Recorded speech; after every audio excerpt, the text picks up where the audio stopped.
experience the lesson on the Sabbath day, and we are going to enter into the study. Please give us focus and understanding and help us to all be blessed and help us to appreciate the opportunity that we have to learn the truth and to be sanctified by the truth and to prepare for the end. Be with the rest of the brethren that are on their way and the other brethren around the world, and help us all to unite in faith and glorify you to the God alone. In Jesus' name, amen. Right. So, brethren, last week we were looking at the doctrine of transubstantiation, and we saw the pantheism of the Catholic Church. Right? They teach that the Eucharist, the bread, literally turns into God himself. That is the essence of what they teach. Right? And your personal relationship with Christ is when you eat the bread and the bread goes into your stomach. That is how you become one with Christ. Right? When you eat God himself, according to them, right? So in essence, the real heart of Catholic theology is pantheism. Right? So the real essence of Catholic teaching is really pantheism, right, brethren? So today we will be going more into what Thomas Aquinas taught, but we will look at it in light of the true meaning of the Godhead, right? So Thomas Aquinas tells us what God is different to who God is, right?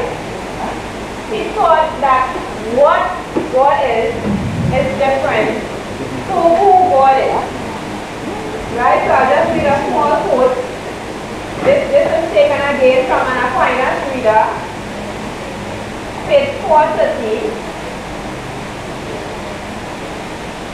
It says, thus the divine essence is signified as what,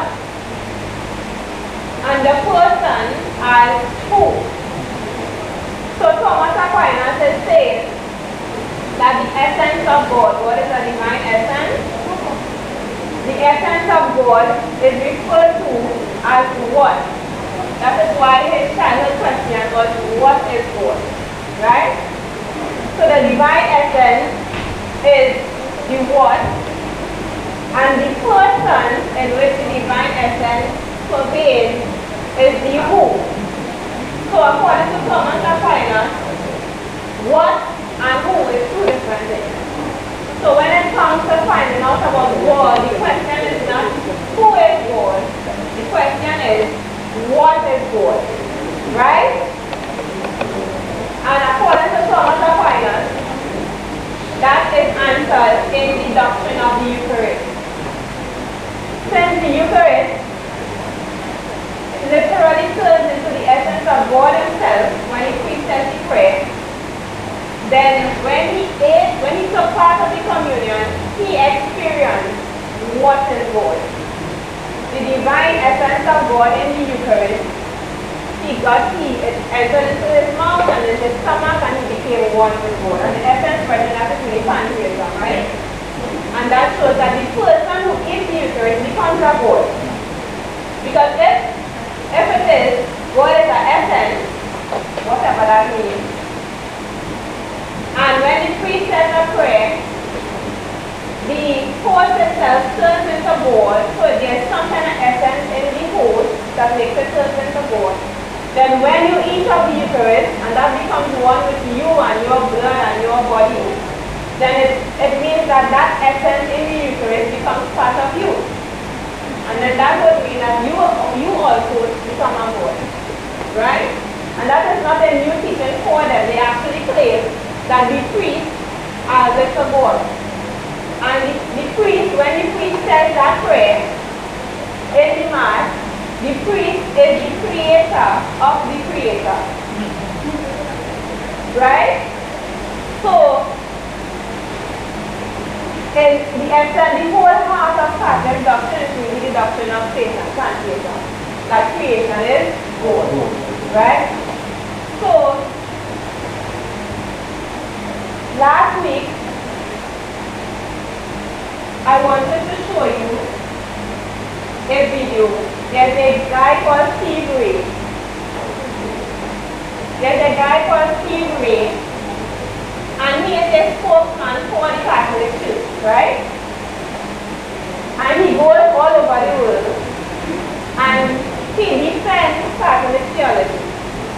He was a Baptist, and he used to ridicule the teachings of the Catholic Church. He used to ridicule the Eucharist, and he used to say that Catholics do worship a piece of bread.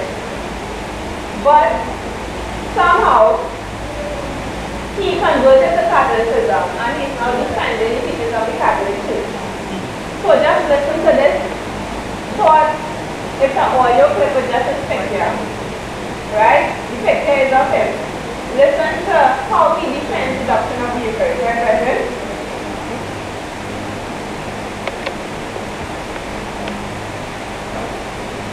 We would challenge Catholics and say to them, why do you worship a piece of bread?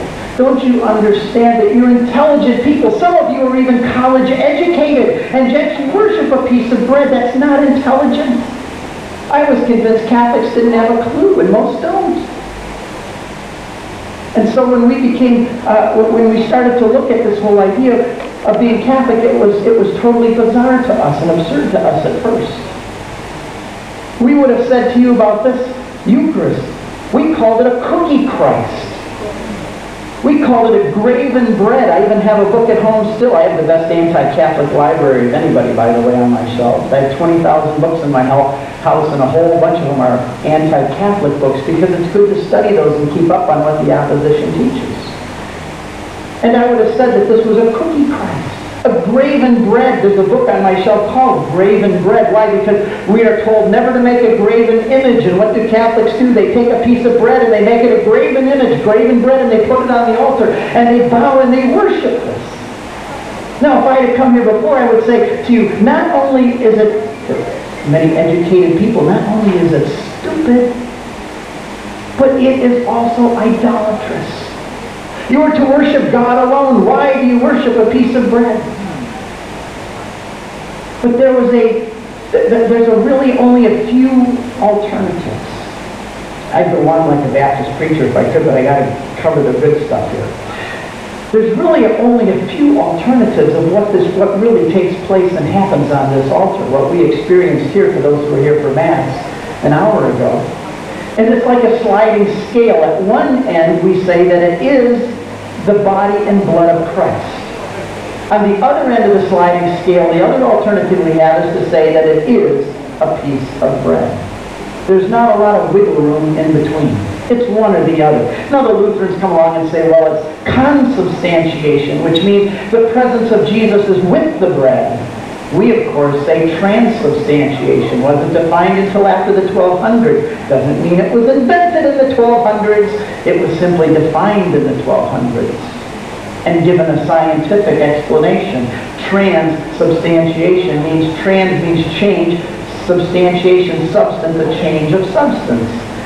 Luther said no, it's a consubstantiation. Con means with. Christ becomes part of or with the substance.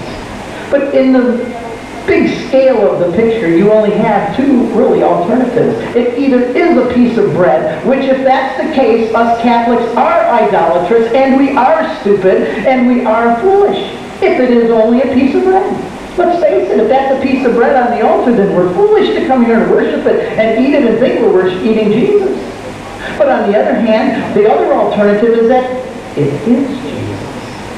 That it is his real presence. It is his body, blood, soul, and divinity.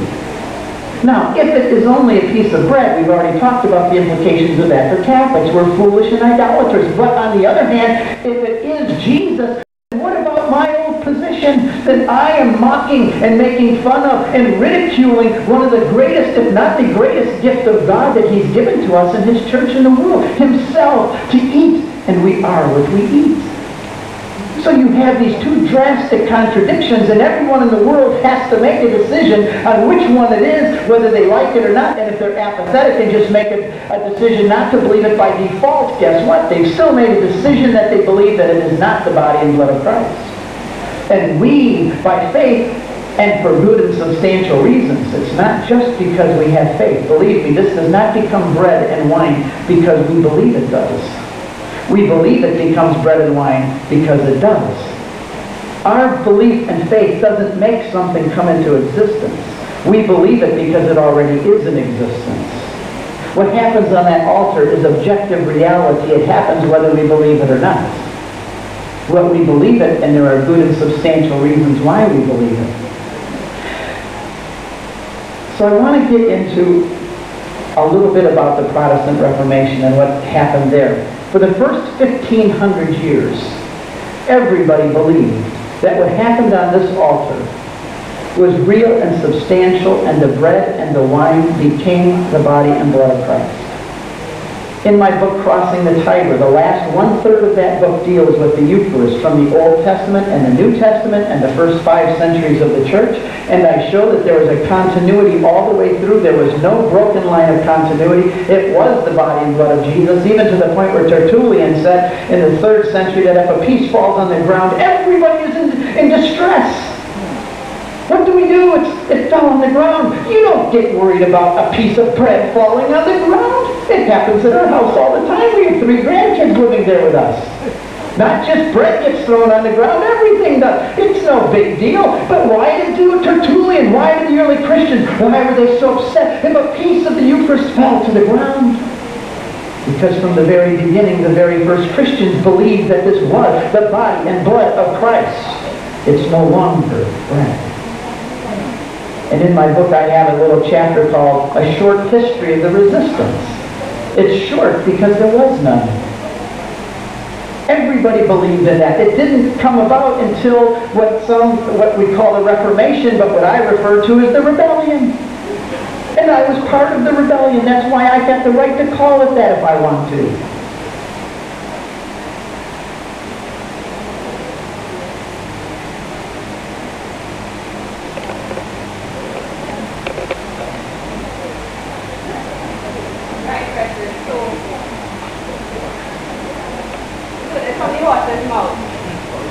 You are what you eat. And if bread is really good, then you are what you eat. You become a God when you partake of the Eucharist. So, what they do, they refer to early church fathers that speak about the presence of Christ in the bread. And if you notice, he spoke about Tertullian. And in earlier head, there was a pope named Tertullian, and he was one of the popes that decreed no work on the first day of the week. So he was one of the popes that were part of the apostasy fighting against the 7-day Sabbath. So when you look at the early church fathers that they speak about, those were the early church that were in apostasy, right, brethren? So that is the heart of Catholic Church, right? The bread becomes God, therefore you become a God when you partake of the bread. And last week I mentioned the consubstantiation, and I just mentioned it here again. Now, last week I said that consubstantiation, they thought that the bread represents Christ, but that is not true, right? When I looked it up further, there's a thing called consubstantiation where they say that the ingredients of the bread is there together with the presence of Christ. That is consumption also, right? Lutheran, they didn't have the Godhead proper, right? He had justification, but he didn't have the Godhead proper, right? However, So consubstantiation is that the flour with the bread is together with the presence of Christ. But transubstantiation says no. There is no presence of flour, water, whatever other ingredients they use to make the bread. There is no longer any presence of that. The bread is literally the body, soul, divinity, blood of Jesus Christ. Right? It is changed. In its essence, it is changed. Right? So, Thomas Aquinas, he describes the Trinity as three divine persons that make up one divine essence. Right? And this is wrong. So this is what the Catholic Church teaches, right?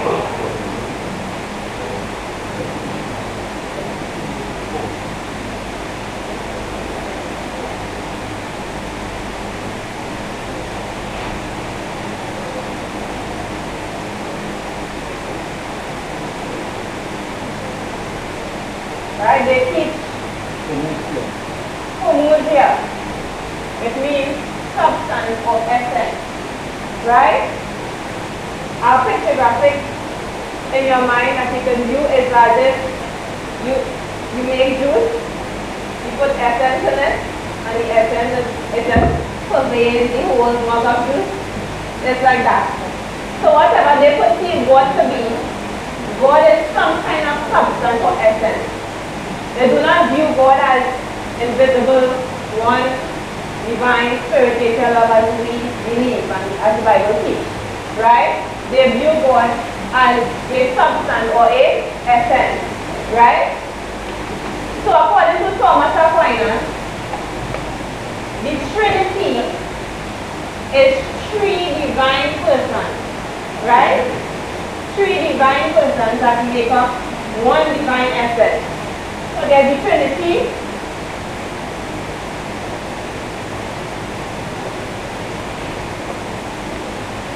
and whatever the Holy Spirit is. So they teach that there are three persons, the Father, the Son, and the Holy Spirit.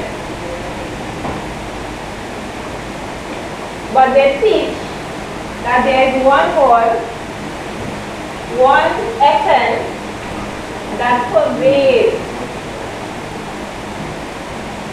the three persons, making the three persons one essence. Right, brethren?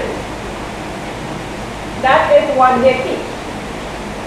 So I'll quote from you from the same Aquinas reader, page 427. It says, in its meaning, the word Trinity evidently signifies the one essence of the three persons, in that the Trinity means triune unity. Three make up one, right? But strictly speaking, it rather signifies that the number of persons in one essence. And hence we cannot say that the Father is the Trinity, as he is not three persons.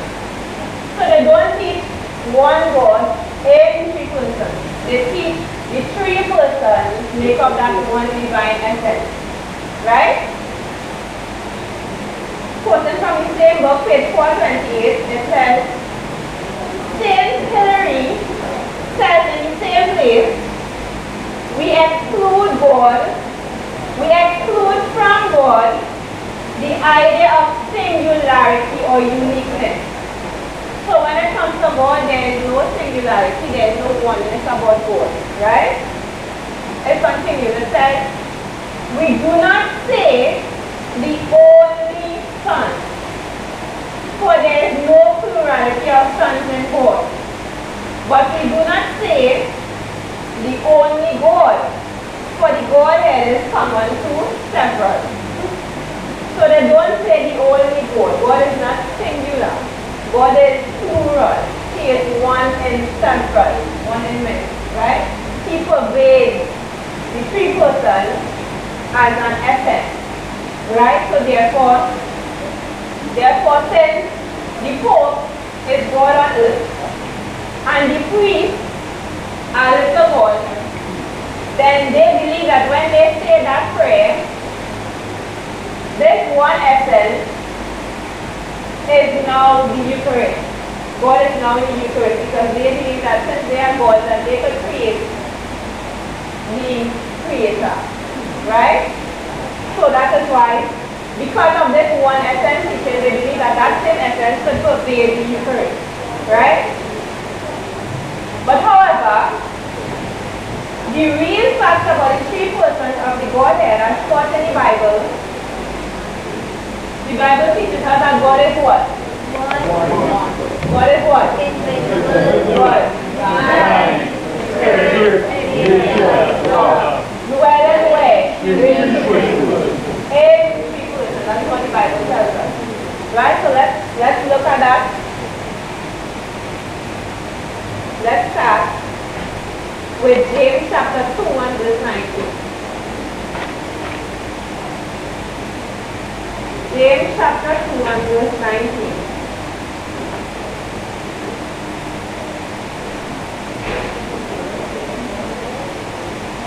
James 2:19 it says, "Thou believest that there is how much? One God. Thou doest how? Well. The devils also believe and what? So if we believe that there is one God, singular, the Bible tells us that we do well. The Bible even tells us that the very same devil that promotes this teaching believes that there is one God. Right? Let's look at Romans chapter 1 and verse 20. Let's see that God is invisible. Romans 1:20. Someone could volunteer to read some of the scriptures, right? Romans 1:20. Romans chapter 1 and verse 20. For the invisible things of him from the creation of the world are clearly seen, being understood by the things that are made, even his eternal power and godliness, so that they are without excuse." So here we saw that the invisible things of him, right, from the creation of the world, are clearly seen. But how is it seen? It is understood, being understood. So God is invisible, and we cannot see God with the physical eye, but we can understand who God is, right? Being understood by the things that are made, even in eternal power and Godhead, right? So we understand who God is. God is invisible, and we can understand the invisible God from learning, right? From our knowledge, right? We do not understand, like Thomas Aquinas, we do not understand the invisible God by eating him in pieces of bread, right? We get it, we understand God through knowledge. Because how do you know that something invisible exists? You have to get an explanation, right? You have to get an explanation of something invisible. You would not know something invisible exists without an explanation of it, right? So, 2 Peter chapter 1 and verse 4, God is divine.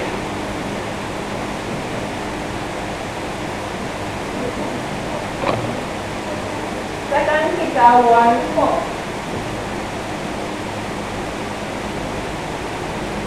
Who's volunteering to read what I did?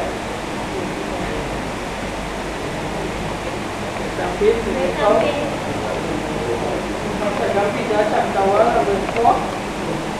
Say, "Whereby are given unto us exceeding great and precious promises, that by these we might be partakers of the divine nature, having escaped corruption that is in the world through lust."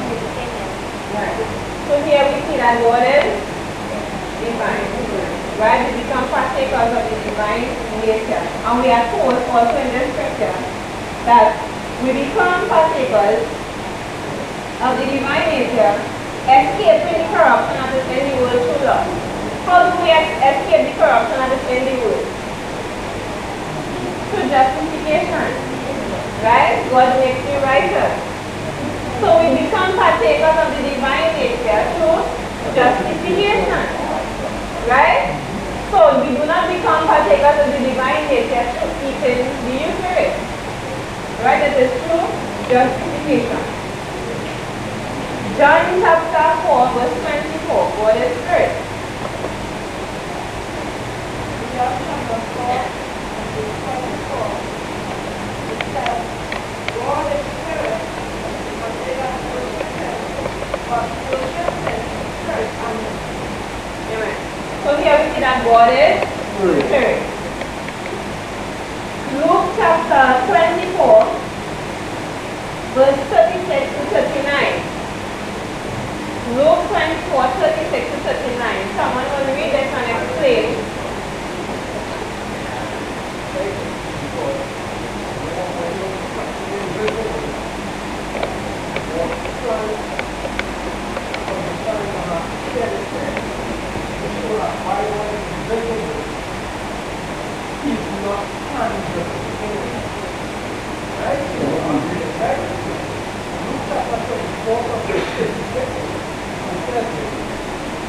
And as they thus spake, Jesus himself stood in the midst of them, and said unto them, Peace be unto you.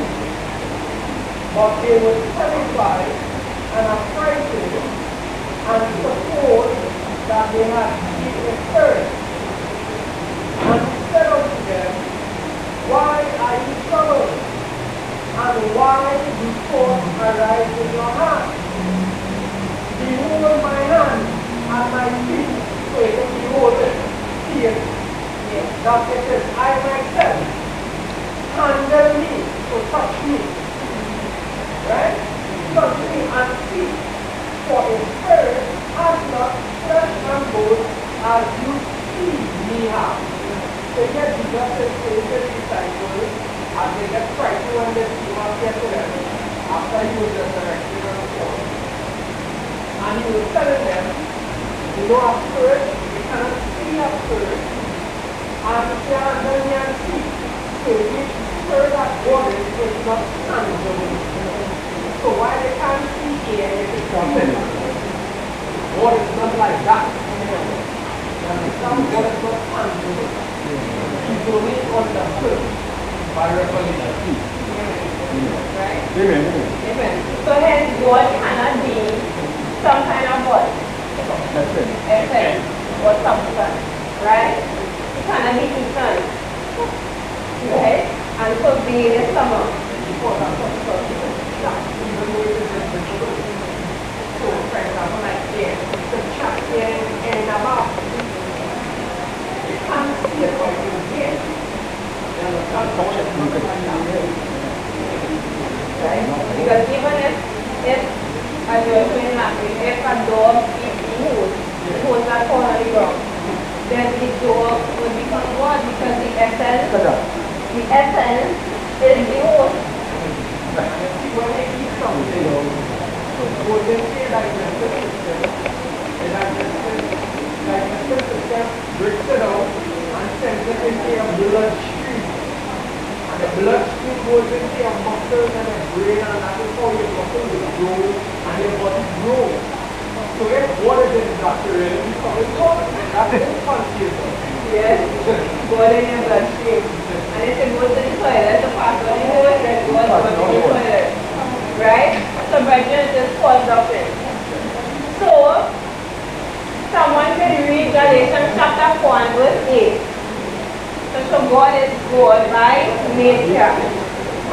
Galatians chapter 4 and verse 8.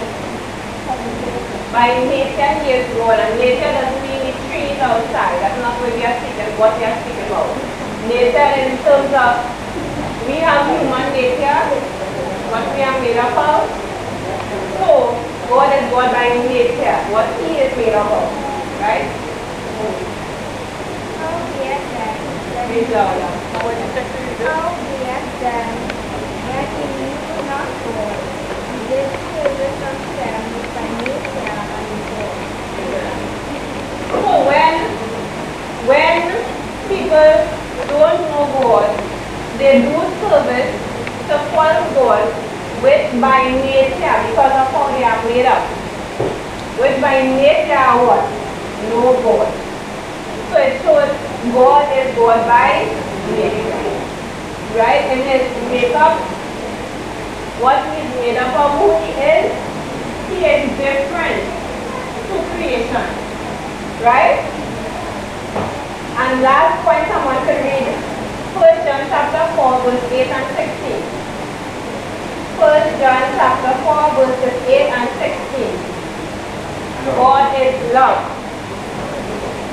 1 John 4 chapter 8 and 16.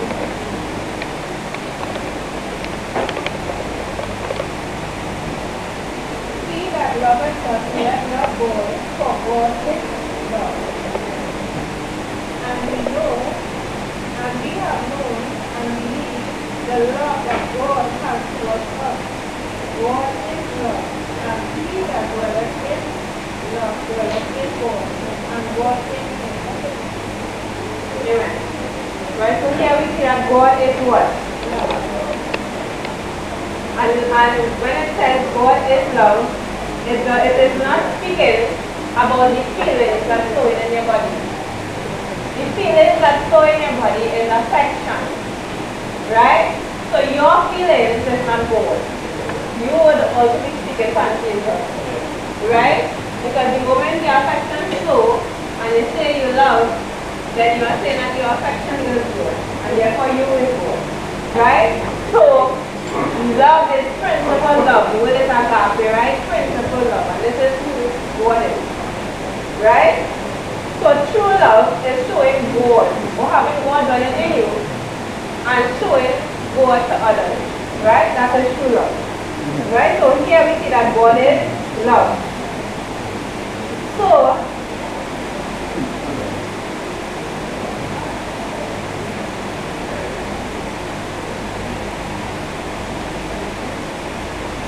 right. Yeah, I just want to make a point here. I just want to make a point in John chapter 14, right? In John chapter 14, and I want to also say that it is so important that you understand who God is. Because a lot of people don't understand who God is, right? Now in John chapter 14, we have a live discussion between Christ and Philip having that same problem. So it tells us from verse 6.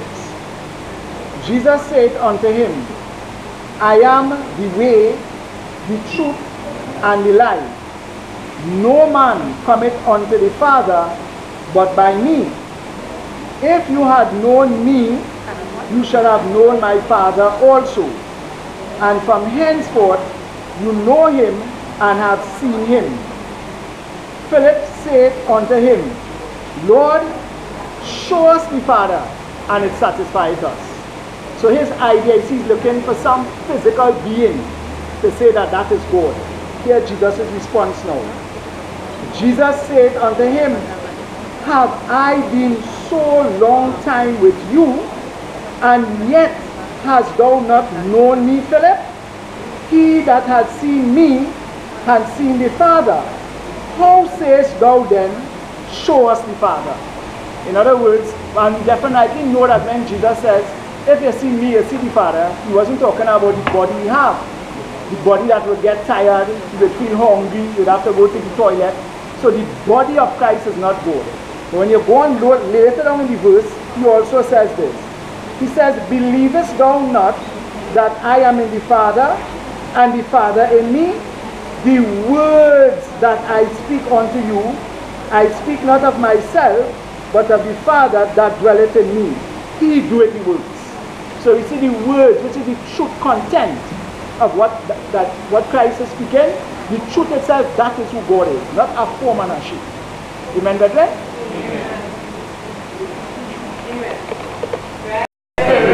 Nature, love, dwell in the three persons, right?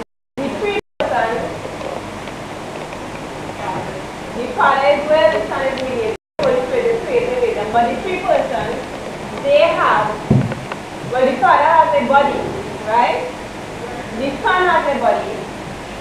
and the Holy Spirit, and he takes on different forms. Right? So, the body of the person is not God.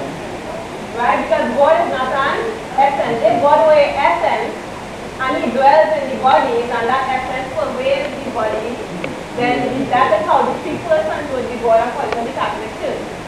But seeing that God is not an essence, he is what we just saw there, then the body of the person would not be God.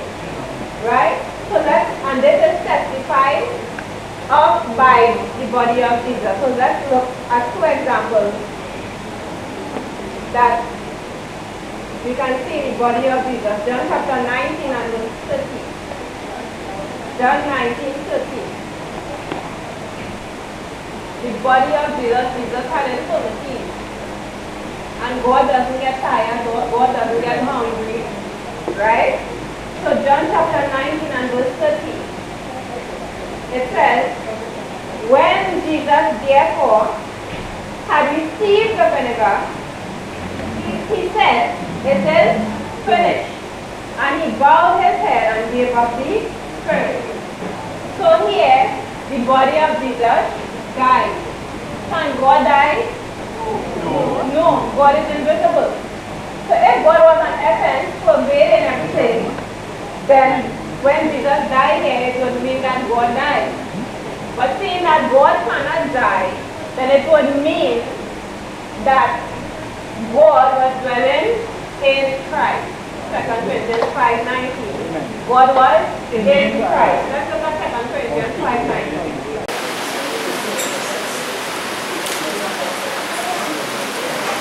2 Corinthians chapter 5 and verse 19. It says, to wit, that God was where? In Christ, reconciling the world unto himself, not imputing their trespasses unto them, and had committed unto us the word of reconciliation. So, we saw here that God was where? In Christ, in the mind of Christ, right? You know, in some religions, like the watchtowers, and my mother, who's supposed to be an Adventist, they teach that God was just working together with Christ, just in unity with Christ. God wasn't literally in Christ. God too big to fit in Christ. God can't dwell in you. God is too big to fit in you. Right? So that is when you perceive God as something tangible. Right? So but the Bible tells us that God was in Christ. Right? God dwells in your mind through faith, through knowledge. Right? So let's also look at Matthew chapter 4, verse 1 and 2. And someone can read this one, Matthew 4, 1 and 2. This will show that the body of Jesus got hungry. Jesus was tired and hungry.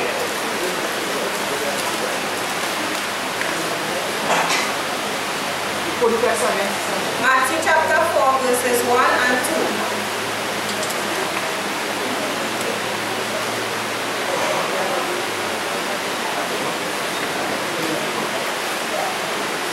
Okay, Matthew chapter 4, verse 1 and 2, it says, then was Jesus led up of the Spirit into the wilderness to be tempted of the devil.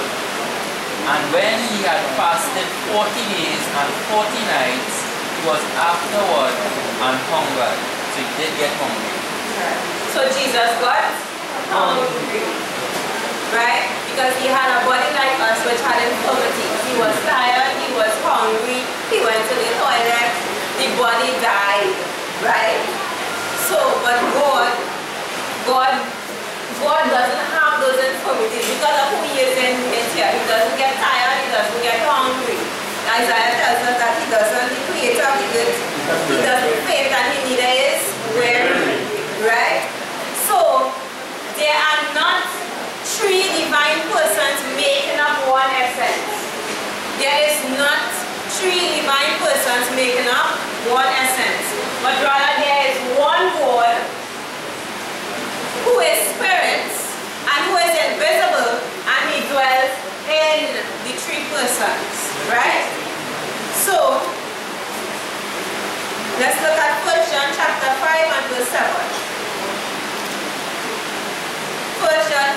heaven, just to show, the Bible does speak about three persons, right? 1 John 5:7.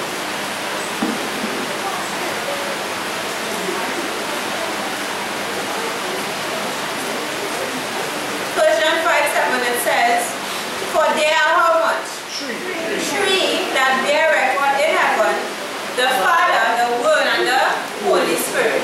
And these three are one. And even if something in the scripture is not there are still many scriptures that speak about the Father, that speak about the Son, and that speak about the Holy Spirit. Right? So these three are one. But when the Bible says these three are one, it does not mean three making up one essence. It means there are three persons. God made three bodies, three persons to dwell in, to function in a particular way. Right? So the persons is not God. But there's the one God is in the three persons, right? So let's look at another scripture, Colossians chapter 2 and verse 9. Colossians 2 verse 9, again showing that God was dwelling in Christ, right? Colossians 2 and verse 9. It says, let's look verse 8 and 9. Verse 8, it says, beware lest any man spoil you through philosophy and vain deceit, after the traditions of men, after the rudiments of the world, and not after Christ. For in him, Christ, for in him dwelleth all the fullness of the Godhead bodily. So we are told that in Christ was God, right? The divinity of Christ, the fullness of God was dwelling in Christ. Right? And not in his hand, or not in his feet. But the Bible tells us that God dwells in our minds through faith. Right? Through a knowledge of God. Right? So God dwells in three persons, and he functions in the three persons a particular way. Right? So the one God, he dwells in the mind of the Father, and he functions through the Father as will. Right? Let's look at that in John chapter 5 and verse 13. So someone could read John chapter 5 and verse 13, and someone else could read John chapter 6 verse 38 and 39. John chapter 5 and verse 13, and John chapter 6 verse 38 and 39.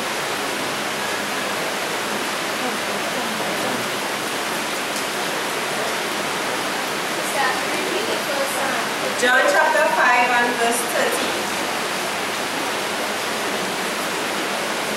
Okay, John chapter 5 and verse 13, it says, I can of my own self do nothing. As I hear, I judge, and my judgment is just, because I seek not my own will, but the will of the Father which hath sent me. So Christ is telling us here that he doesn't seek his own will, but the will of the Father. So that everything that Jesus did was based on the will of the Father. So God functions through the Father as will. Right? John chapter 6 verse 38 and 39.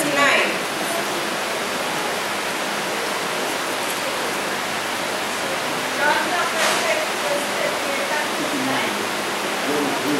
For I hear God from heaven, not to do my own will, but the will of him that sent me. And this is the Father which has sent me. But of all which he has given me, I shall do nothing, but shall tell it in the day and the last day. Amen. Right? So he said, I came down from heaven not to do what? My own will, but the will of who? Him that sent me. Right? And he says, and this is the Father's will which has sent me. So here we see that the Father functions as will. He wills things to happen, right? So, he dwells in the Son as mediator. God dwells in the Son and functions as mediator. 1 Timothy chapter 2 and verse 5.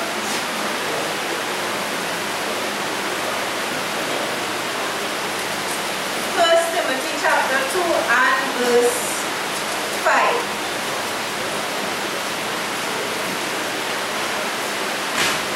1 Timothy chapter 2 and verse 5. For there is one God and one mediator between God and man, the man Christ Jesus.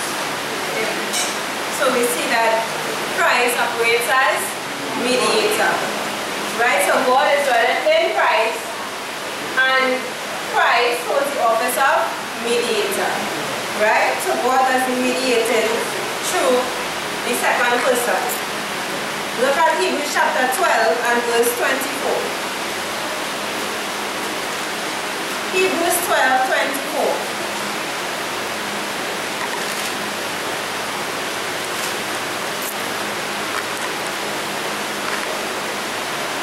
Someone from the back. I want someone from the back to read. And Jesus, the mediator of the new covenant, and to the blood of the sprinkling, that's keeping better things than just of acts. So what we saw here, that God is what? That Jesus Christ is what? The mediator of the new covenant. So he functions in the role of mediator. Right? So God simply dwells in the persons, and he functions a particular way through the persons. Right? So in the Father as will, and in the Son as mediator. So let's quickly look at the Holy Spirit. The Holy Spirit is the creative agent. Psalms chapter 104 and verse 13. Psalms 104 verses 3-0. Psalm 104.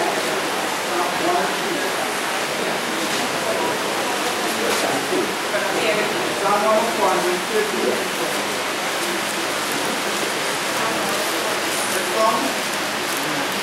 Then sendeth forth thy spirit, they are created, and thou renewest the face of the earth. Now send forth the spirit, and they are created. Amen. Amen. Thou send forth the spirit, and they are created. And in Genesis 1 it says the spirit of God moved upon the waters. Right? Look at Job chapter 33 and verse 4. Job 33:4. Job chapter 33 verse 4, right? And it says here, right? All I have, right? Amen. It says, the Spirit of God had made me, and the breath of the Almighty had given me life.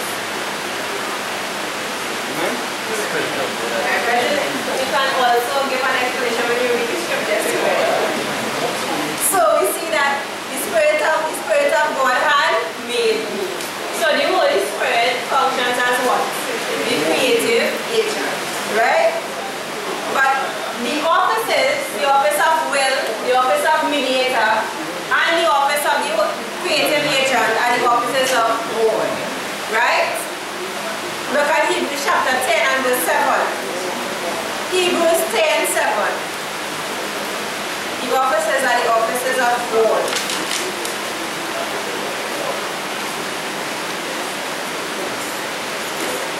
Hebrews 10:7, right?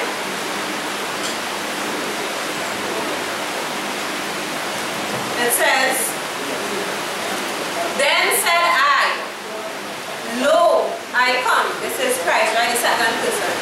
Lo, I come. In the volume of the book it is written of me, to do thy will, O what? God. So here the will is identified as the will of God. So the office of will belongs to who? God. But it is that one God simply dwelling in the person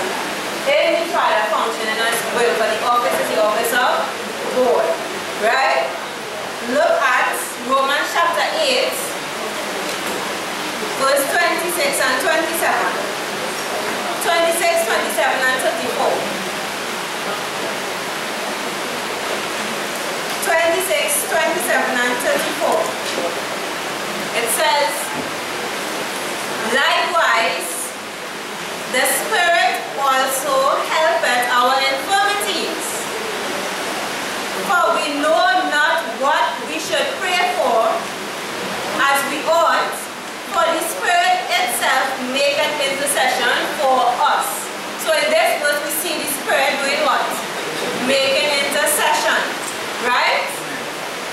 With groanings that cannot be uttered. Verse 27. And he that searcheth the hearts knoweth what is what? The mind of the Spirit, because he maketh intercession for the saints according to the will of God. So first you see the Holy Spirit making intercession, and then we see that there is someone who knows the mind of the Spirit and he maketh intercession. So it's who really making intercession? God. One God functioning through the persons. Right? And verse 34. It says, who is he that condemneth? It is Christ that died. Yea, rather, that is risen again, who is even at the right hand of God, who also maketh intercession for us. So the Spirit maketh intercession, he that knows the mind of the Spirit maketh intercession, and we see that God maketh intercession. So it's really God who is doing the work in the three persons. Right, brethren? So the persons, the body form of the persons is not God, because God is invisible. Spirit don't have flesh and bones. In Daniel chapter 7, the Father has a body, he has hair, he sits on the throne. Revelation chapter 1, Christ has a body. Right? So, Spirit and God is Spirit, does not flesh and bones. So therefore the body of Christ is not God, but God dwells in Christ. Right, brethren? I try to keep it as simple as possible. Right? So, the divine nature, the divine nature dwells in the doctrine of Christ. The plan of salvation, which is the character of Christ or the divine character of God. Right? The divine nature dwells in the divine character. Right? The character of Christ. We can also call it the divine character of God, which is the same as the character of Christ, which is the plan of salvation, which is the gospel of Christ, which is the truth of the gospel, which is the doctrine of Christ. Right? So these are all the same thing. The doctrine of Christ is the truth of the gospel, is the gospel of Christ, it's the plan of salvation, it is the character of Christ, it is the divine character of God. Right? It is the divine character. Right? So the divine nature dwells in that. Right? So, and they are inseparable. Right? Since the divine character explains the divine nature, and only God can explain God, then the two are inseparable. Right? They cannot separate the divine nature from the divine character, because the divine nature dwells in the divine character. Right? So, this shows that God dwells in the persons through the divine character.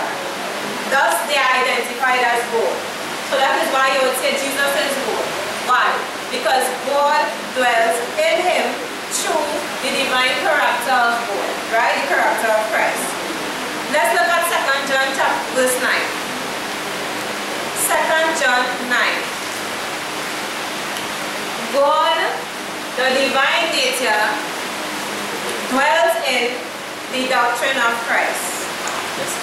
This addition, right? Apart from dwelling through the divine character, he dwells in them with what is called identity indwelling. Because he does dwell in us through the character of Christ also. Right? So with identity indwelling. Right? So So 2 John verse 9. 2 John 9 it says, whosoever transgresseth and abideth not in what? The doctrine of Christ hath not who? God, the divine nature. So if you don't have the doctrine of Christ, you don't have who? God. Right? So therefore, God, the divine nature, is in where? The doctrine of Christ. Right? So whoso transgresseth and abideth not in the doctrine of Christ hath not God. He that abideth in the doctrine of Christ hath both the Father and the Son. And the Father there is the divine nature, the Son is the divine character. So the two are inseparable. If you abide in the doctrine of Christ, you have who? God, the divine nature dwelling in you. Right?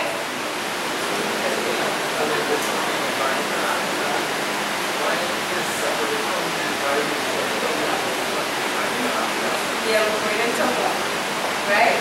So he has to elaborate on the divine character. So the scripture that we are going into would elaborate on it, right? So the divine character is also identified in the Bible as the plan of salvation or the gospel. Right? Galatians chapter 2 and verse 5. Galatians 2:5.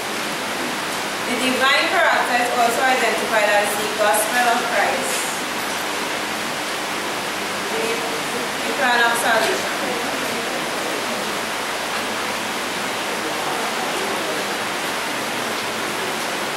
It says, to whom we gave place by subjection, no, not for an hour, that what? The truth of the gospel might continue with you. So here are the words, the truth of the gospel. So there is what the Bible calls the truth of the gospel. And we know Jesus identified himself as the truth. He said, I am what? The way, the truth, and the life. Right? So here we are going through different ways the Bible identifies the character of Christ, the divine character, right? So Jesus identifies himself as the way, the truth, and the life. No one comes to the Father except through him. So to understand the divine nature, you have to understand the truth of Jesus Christ, right? So we saw the doctrine of Christ, and we saw the truth of the gospel, right? This is also called the divine character of Christ, right? So the gospel is the divine character of Christ. Right? Look at Romans chapter 1, verse 16. So why is it separable? Why is it separable? Divine character, divine nature. While you can understand a portion of the divine character, there are the fullness of the divine nature dwelling in you once you have identified. That was the clear.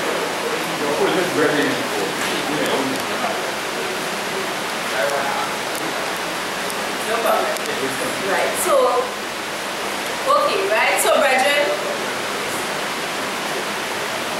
the character of Christ, God dwells in us also through the character of Christ, right? Once you abide in the doctrine of Christ, you have the divine nature dwelling in you.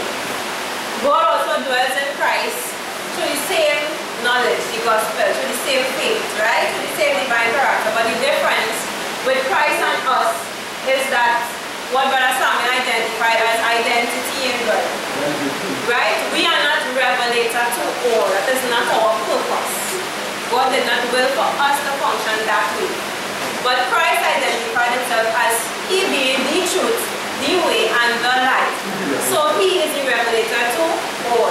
So God dwells in him differently, identity and dwelling. He can be identified as God because God dwells in him different to us. He dwells in him that God, the divine nature is his identity. Right, brethren? Right. So I just say that. Just addition, right? For a little clarity. You know, because in time past I would have had little struggles with this, right? So when you talk about the plan of salvation or the gospel of Christ or the truths of Christ, right? It is simply the information we have about Jesus Christ, right? Anybody here, just tell me one piece of information that you have about Jesus Christ. Anybody? Right. But about Jesus Christ. Yeah. Tell me one piece of information you have about Jesus Christ. Yes. He was born of a virgin. That will identify the incarnation, right? Tell me next one. Oh, yes, it is true. Right? He lived a sin-free life, right? That's information you have about Jesus Christ. When you look at systematic theology, what you see is it has something called the gospel or the great grand atonement, right? That's the information you have about Jesus Christ. And it is through that you get an understanding of who is God, that He's Savior, He's Creator, He's eternal and so on, right? So that is just one. He lived a sin-free life, it is true. He was born of a virgin, but that information is not God, right? You get an understanding of God through that. God is the spiritual law. God is God, His glory, His will. So through the knowledge of Jesus Christ, you get an understanding of the spiritual law. You get an understanding of God, right?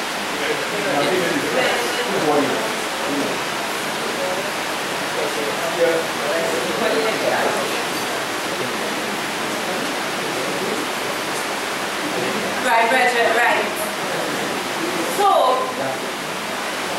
God dwells in Christ, in the character of Christ, right? And He dwells in us through the same thing, character of Christ, the gospel of Christ.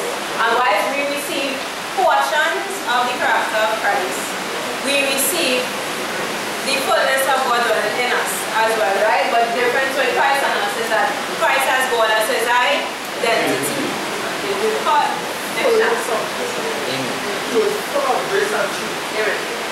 Right? But what happened, I was just going through it piece by piece to build up to the point, right? Because we are coming to see that the divine nature dwells in three persons through the divine character. And we're going to explain how, right? Next chart. I just showing you the chart to show what we are leading up to, right, Richard? And we are also going to see that Jesus had two natures, the human nature and the divine nature. And show how God dwells in Christ. And then the divine nature dwells in our minds through the truth of Christ, and we are going to see how God dwells in us. Right? So we are just going through it piece by piece. So go back to the chart before, right? We may not be able to cover all today, but we will continue next week, right? So we saw that God, the divine nature, God, the divine nature dwells in the doctrine of Christ, right? And since Christ has the truth as His identity, because He says, I am the way, the truth, right? Then the Bible also calls the gospel the truth of the gospel, right? The truth of the gospel. And we are going to also see,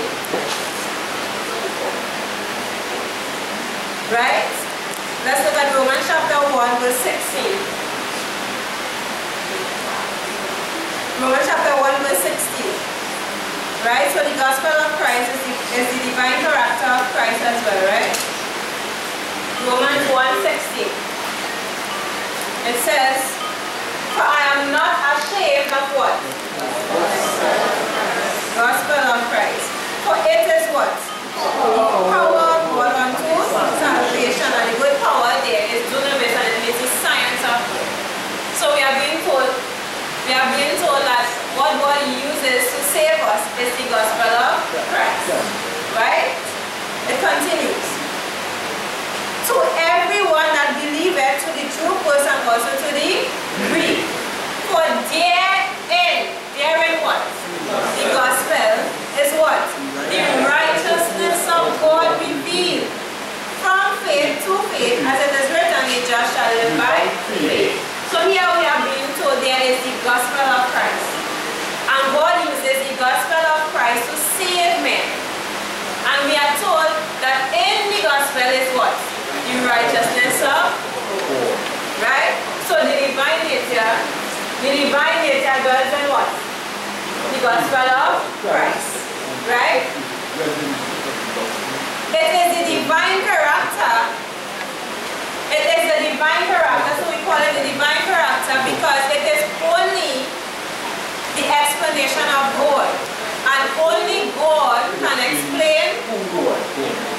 Right? So in other words, God wants to save men. The answer to saving men is revealing himself. Right? How could God reveal himself to us to save us? The gospel of Christ. The gospel of Christ is the character of Christ. If you are to explain who is Jesus Christ, when you start to explain who is Jesus Christ, you are explaining the character of Christ, who Christ is, right? And when you explain the character of Christ, you will get to see who God is. So you want to know who God is? Look at the character of Christ, or the gospel of Christ, because Christ revealed who God is, right? So look at John chapter 1 and verse 18. John chapter 1, verse 18.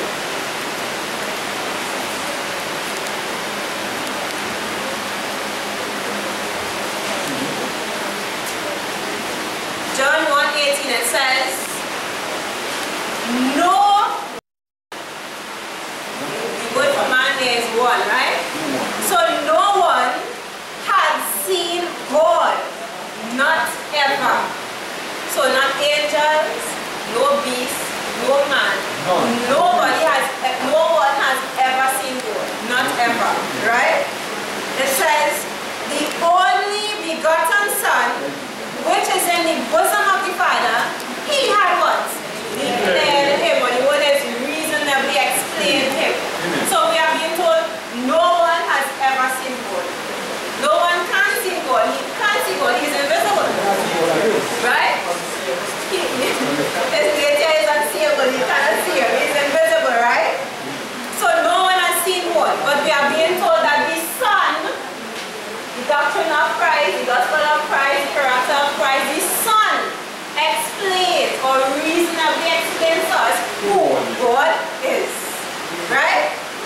Look at Matthew chapter 11 and verse 27.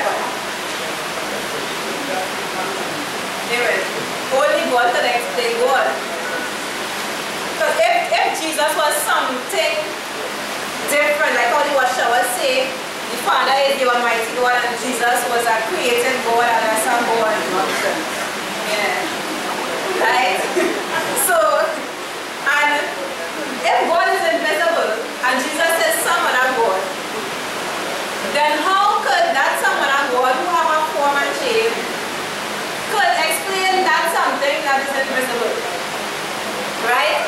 Or if God is invisible, then only God could explain himself. I mean, we cannot see God. No one has seen God. So no one who is not God, you cannot see God. So you cannot explain something that is invisible. Right? Amen. Right? So God has to reveal himself. Look at Matthew chapter 11, verse 27.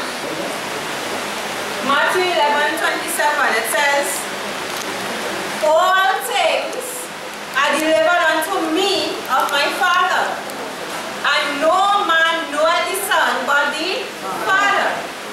Neither knoweth any man the Father save the Son, and he to whomsoever the Son will reveal him. So we are being told no one knows the Father, which is the Father, divine nature, the divine nature of God. No one knows God. It is only the Son who can reveal who is God unto you. Right? Because the divine nature dwells in that explanation, that doctrine of Christ. Right? Let's also see John 1:1. Go back to John 1:1. John 1:1.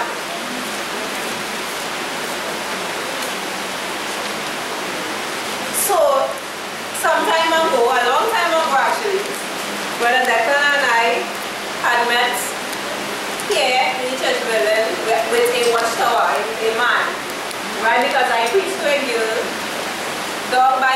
walk over down there. I was going to work and she approached me. And I told her I was not interested in what she had to say. So she asked why. I said, because what you believe and I believe is two different things. And I went on to explain to her, you believe that Jesus Christ is not God. But if you do not believe that God can dwell in humanity, if you do not believe that God was in Christ and that is how Jesus Christ is God, then you cannot understand how God could dwell in you. And if you don't believe that God was in Christ and you don't believe that God can dwell in you, then you cannot understand how you can be saved from sin. Because divinity in humanity is what makes us sin free. Right? So then you don't believe Christ is in God, you don't believe Christ is in you, so then you are not sin free, then what are you doing preaching to me? What do you have to offer me? If I am a sinner in the world, and you are calling me and telling me that God cannot dwell in me, that I cannot be made free from sin, then what are you offering me? You're calling me out of the world to come to be a sinner in the world, to come in your church to be a sinner in the church? So after all the discussion, she brought an elder person from the Watchtower organization, and Brother Declan and I, this is the first scripture, John chapter 1, verse 1. The first scripture we started with. We brought out the Greek New Testament, the interlinear, right? From Sister Denise. So we brought it out one time and we settled it. We settled it that, look, we have the Greek interlinear here. We're not going through this long talk about your new Bible that you write over and do away with the divinity of Jesus Christ, right? So we started with John chapter 1. And we started, it says, in beginning, meaning an indefinite beginning, the word God is not there. In beginning was the Word. And the Word was prose. The word word is not there, the word is prose. Right? Prose, the word prose is an active tense. It means pointing towards. So by the time I sat in there, we were like, so in the beginning was the word. So let's say that is the word, right? And the word is pointing towards God.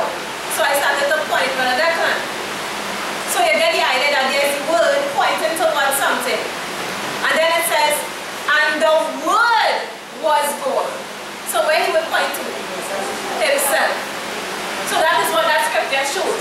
In the beginning was the word God, and God was pointing toward himself. God was revealing himself. Well, the guy got a phone call and he had to go. Right? That is usually how they run away from conversation. Right? So the point is, only God can explain God. Only God can reveal himself. So therefore, if Jesus Christ can reveal who God is, then Jesus Christ is very God himself in a temple of perfection. Right? Let's look at Isaiah chapter 43, verse 11 and 12. Isaiah 43, verse 11 and 12. I didn't see it here, but you can also say the faith of Christ. The faith of Christ, yes.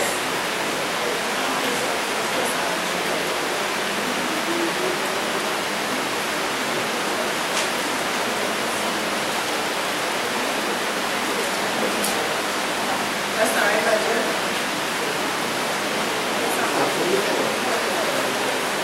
Right. So Isaiah chapter 43, verse 11 and 12, it says, I'll start from verse 10 to 12, it says, ye are my witnesses, saith Yahweh. So if they are Jehovah's witnesses, this is what they're supposed to testify or witness of Jehovah or Yahweh, right? Ye are my witnesses, saith Yahweh, and my servant who I have chosen, that ye may know and believe me and what? Understand that I am he. Before me, meaning in front my face,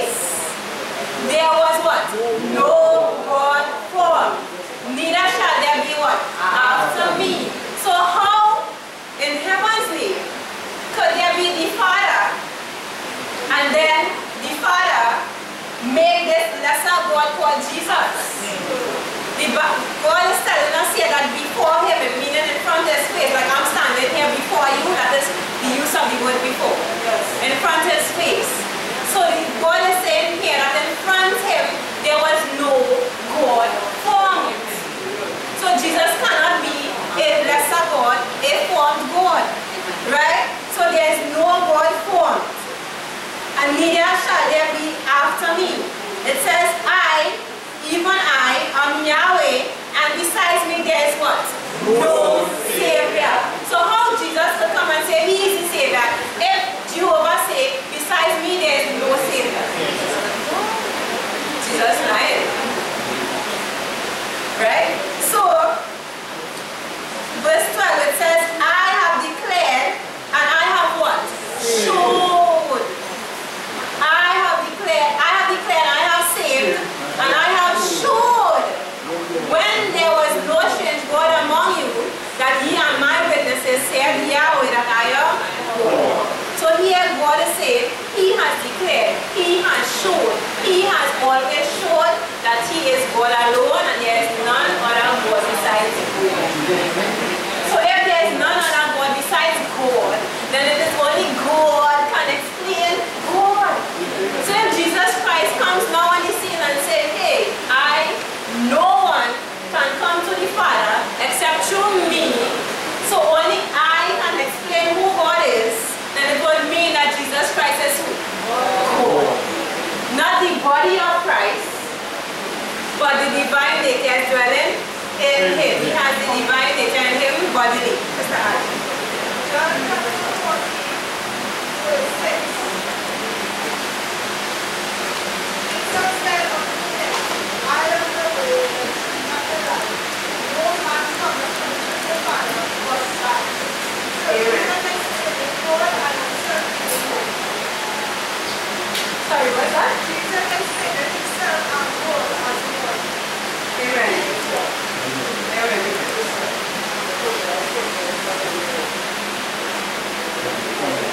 John 1:1 or John 1:18? John 1:18.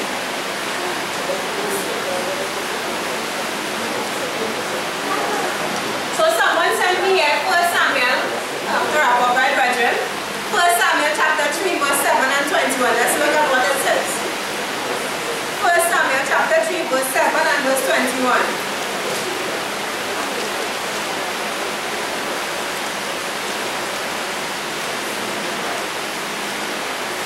It says, 1 Samuel 3:7, it says, now Samuel did not yet know Yahweh, neither was the word of Yahweh yet revealed unto him. So he didn't know Yahweh as yet, because the word of Yahweh was revealed unto him. So if you want to know who is God, the word of God has to be revealed to you. Verse 21. And Yahweh again appeared in Shiloh, for Yahweh revealed himself to Samuel in Shiloh by the word of Yahweh. Amen. So God reveals himself through the word, through the doctrine of Christ, through what? The truth of the gospel, through what? Through what? Salvation. Through what? Which is? They are all the same, right? God reveals himself through a knowledge of himself. Right, brethren? So we'll have to wrap up here today, because if I go into the next chat, we will not finish now, right, brethren? So next week, please God, we will go into the divine nature dwelling in the three persons through the divine character, and how God dwells in us, right? So, I just wanted to know, when does the bread become a substance? When does the bread that they take, when does it become the substance? Yeah, but when does it appear? Okay, this is like asking, she wants to know when does the Eucharist bread becomes a substance, right? So it doesn't become a substance, but according to them, when the priest in the service of the Mass, the priest says there's a consecration, right? Like how we do communion here, and the elder would pray and so on. The priest does a consecration and he prays. And in the prayer, he says, let me tell you what he says. He says,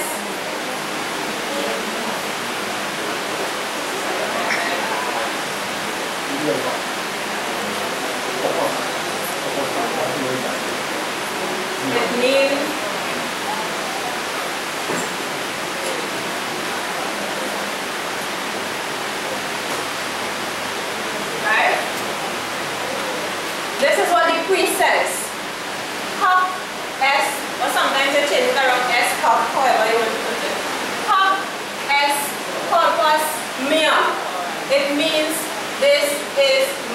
body. So when the priest says those words, they say that it isn't just mere words. It isn't just the bread symbolizing Christ. When the priest says these magical words, and he holds the bread, that is when the bread literally becomes the blood, soul, body, and divinity of Jesus Christ. Right? So it is at that moment the magic happens when they say that. Right, brethren? But we saw that God is not homoousia. He is not a substance or essence. He is not three persons making up the one essence.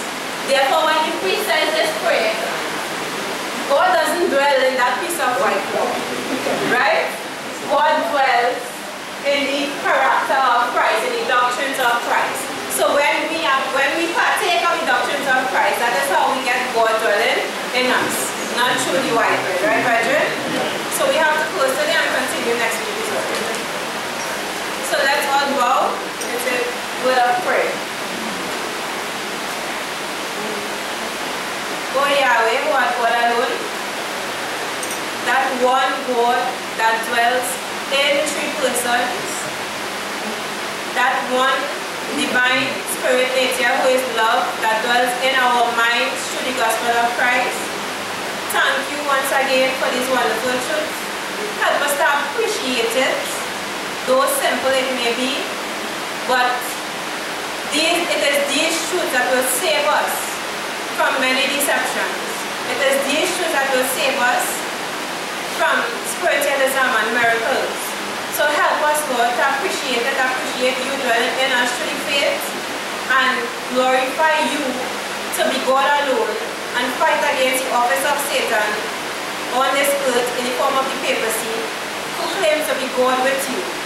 So help us to continue to learn the truth, apply the truth, appreciate it, and allow you to change us and to sanctify us so that we can actually fulfill purpose. In Jesus' name I pray. Amen.